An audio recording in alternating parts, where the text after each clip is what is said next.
존경하는 1400만 경기도민 여러분, 남경순 의장님과 선배 동료 의원 여러분, 김동연 도지사님, 임태희 교육감님을 비롯한 공직자와 언론인 여러분, 용인 출신 안전행정위원회 소속 더불어민주당 전자영 의원입니다.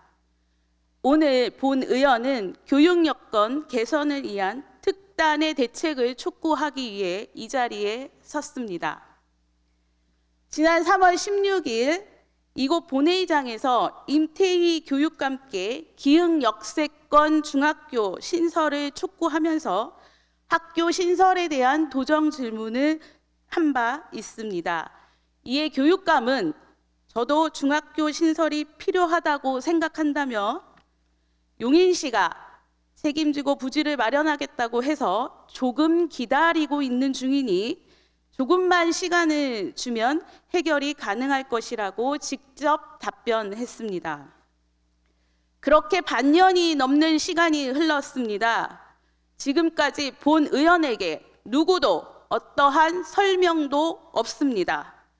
그날 이후 경기도 교육청은 인근 중학교에 분산 배치가 가능해 학교 설립 계획에 반영하지 않았다.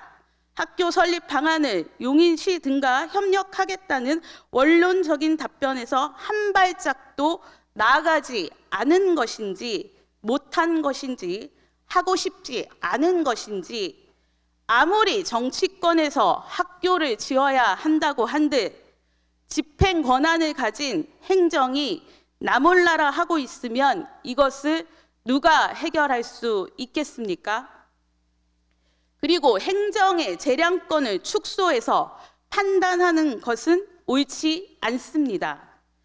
이미 입주한 기흥 역세권 1지구는 6,248세대, 앞으로 개발 예정인 2지구는 2,193세대로 총 8,441세대입니다. 하지만 개발지구 내 학교가 단 한 곳도 없어 뒤늦게 설립한 초등학교 한 곳은 학급당 평균 학생 수가 25.9명이고 학급 수는 53학급에 달하는 과밀입니다. 또 다른 초등학교 한 곳에는 중축을 통한 분산 배치를 하겠다는 것이 교육청 입장입니다. 이러한 행정이 학교 진학을 위한 배정 갈등을 초래하고 교육 불균형을 심화시키고 있습니다. 이 지역은 대규모 개발로 오히려 학생 수가 증가하고 있는데 학령기 학생이 줄어든다는 이유로 학교 설립 불가 입장을 고수하는 것은 미래를 포기하는 것과 다름없습니다. 최근 서울시 교육청은 과대, 과밀학교, 원거리 통학 문제 등을 해결하기 위한 대안으로 도시형 캠퍼스 설립 계획을 유형별로 발표했습니다. 취지는 교육부 학교 설립 심사 조건에 미치지 못하면 정규학교 설립이 불가한 현실에서 집행 권한을 가진 서울시 교육청이 해결해 보겠다고 나선 것입니다. 법 테두리 안에서 교육 행정이 인구 분포 변화에 유연하게 대처하겠다는 의지이자 실천입니다. 여기서 한 가지 분명한 것은 행정이 잠자면 아무리 하고 싶어도 못한다는 것입니다.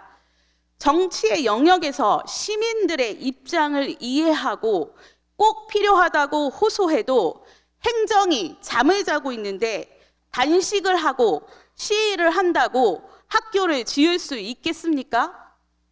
교육감님, 해도 그만, 안 해도 그만인 사람들 얘기 듣지 마십시오. 학교를 꼭 지어야 한다는 사람들의 말, 그것이 시민 목소리입니다. 기흥 역세권 학부모들이 세계 최고의 학교를 지어달라고 요구했습니까? 그저 평범한 학교 지어달라는 것입니다. 시간만 끌 수 있는 사안이 아닙니다. 대안이 있는데 안 하는 것은 직무유기입니다. 교육감께서는 중학교를 지을 수 있는 방법을 더 치열하게 찾아주십시오. 현재 교육감은 미래 세대를 위한 무거운 책무를 시민들로부터 부여받았습니다. 집행 권한이 있는 경기도 교육청이 아무것도 안 하면 미래는 없습니다. 다시 한번 교육과 함께 책임 있는 해법을 촉구합니다. 끝까지 경청해 주셔서 감사합니다.